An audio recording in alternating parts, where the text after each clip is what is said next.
So, why do prices keep going up? Why does it seem like everything is getting more expensive? Is competition really driving prices down, or is something else at play? In our society, competition is often hailed as the driving force behind innovation, lower prices, and more choices for consumers.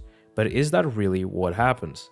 The common belief is that companies competing with each other leads to better products and lower prices. Initially, this might seem true, as businesses strive to outdo each other. However, this short-term gain is just an illusion. Over time, some companies start to outperform others, gaining more resources and market share. These winners then have the means to buy out or push out the losers who either struggle to survive or go bankrupt. When a company goes bankrupt, its assets don't just vanish, they are often absorbed by successful competitors, making them even more powerful. Take the tech industry, for example. Giants like Alphabet, the parent company of Google, and Meta, the parent company of Facebook, have grown by acquiring hundreds of smaller companies. Alphabet has bought over 200 companies, and Meta has absorbed Instagram and WhatsApp. These acquisitions destroy competition and consolidate power in the hands of a few large corporations. Even small, innovative startups that could have provided fresh competition are either bought out or squeezed out of the market.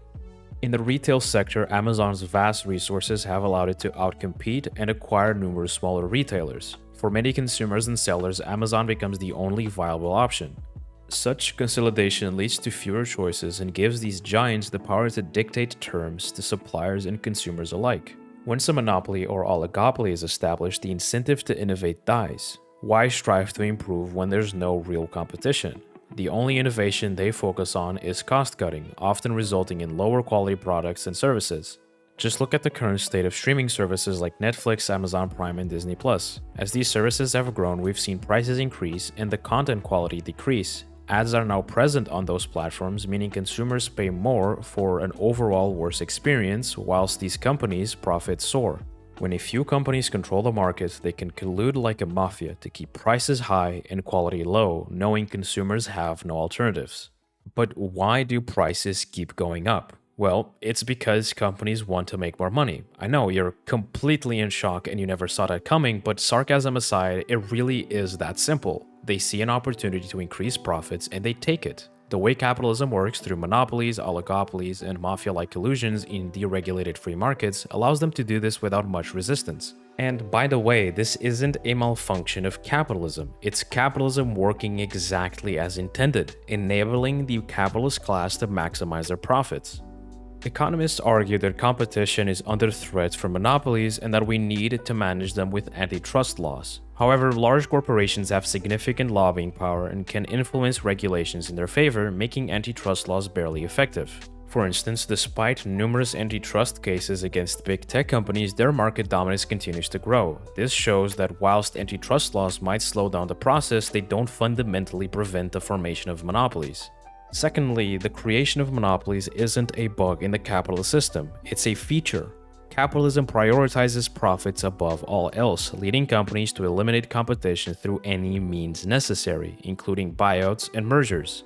By design, capitalist profit motives ensure that monopolies are not rare anomalies but the expected outcome of capitalist competition. In theory, competition could be positive, but under capitalism it becomes a deadly trap. Companies could compete to create the best working environments or the most environmentally friendly products, but such a shift would require a complete departure from the capitalist mode of production itself.